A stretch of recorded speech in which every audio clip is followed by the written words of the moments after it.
Assalamualaikum warahmatullahi wabarakatuh. Kami dari kelompok 3 kelas A1 Teknik Informatika semester 2.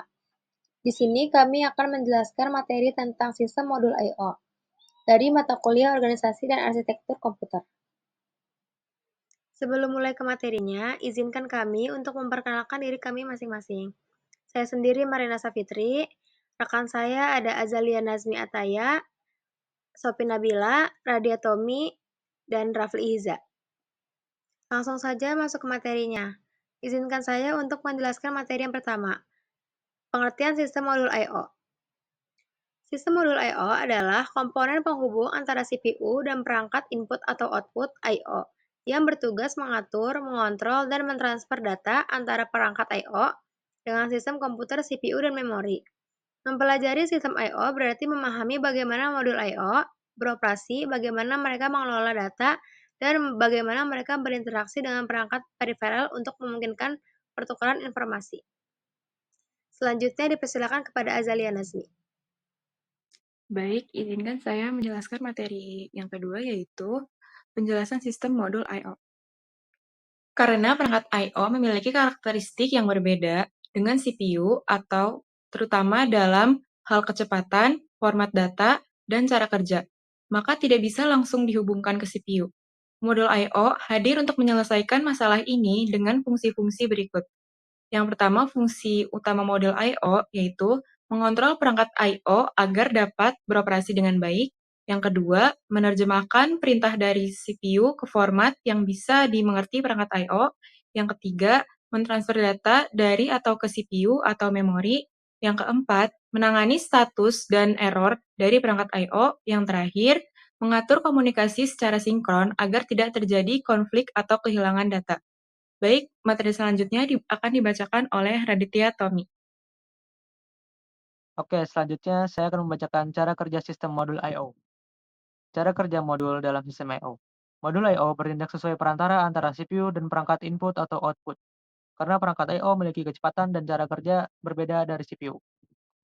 Yang pertama, CPU memberi perintah I/O. CPU mengirimkan instruksi ke modul I/O. Perintah ini disampaikan melalui bus kontrol dan alamat. Yang kedua, modul I/O mengontrol perangkat. Modul I/O menerjemahkan perintah CPU menjadi sinyal kontrol yang bisa dipahami oleh perangkat I/O. Modul I/O mengecek apakah perangkat siap menerima atau mengirim data. Yang ketiga, transfer data. Setelah perangkat siap, modul I/O mengambil data dari perangkat input atau mengirim data ke perangkat output. Data ditransfer melalui bus dalam CPU atau langsung ke memori jika menggunakan DMA. Yang keempat, mengirim status atau interrupt ke CPU. Modul I/O dapat mengirimkan perintah status misalnya selesai, gagal, atau perangkat sibuk. Dalam sistem interrupt driven, modul I/O mengirim sinyal interrupt ke CPU saat selesai. Oke, selanjutnya akan dibacakan oleh Rafli Iza Mustafa. Terima kasih. Oke, selanjutnya di sini saya akan menjelaskan tentang inti mempelajari sistem I/O. Mempelajari sistem I/O atau input-output sangat penting dalam memahami bagaimana komputer berinteraksi dengan dunia luar. Berikut adalah inti atau alasan utama I/O perlu dipelajari. Yang pertama, mengetahui cara komunikasi komputer dengan perangkat luar. Sistem I/O menjelaskan bagaimana cara masuk ke komputer, input, dan bagaimana data diproses dan dikeluarkan, atau output. Tanpa I/O, komputer hanya akan bekerja sendiri tanpa bisa menerima atau memberikan informasi. Yang kedua, mengelola perbedaan kecepatan antara CPU dan perangkat I/O. Perangkat I/O seperti printer, keyboard, dan hard disk bekerja jauh lebih lambat dari CPU. Modul I/O membantu menjembatani perbedaan ini agar sistem tetap efisien. Yang ketiga, menghindari bottleneck. Transfer data yang lambat dari perangkat bisa menjadi hambatan atau bottleneck. Dengan memahami teknik seperti interrupt dan DMA, sistem bisa diatur agar bekerja lebih cepat dan tidak membebani CPU. Yang keempat, dasar dalam desain sistem operasi dan embedded system.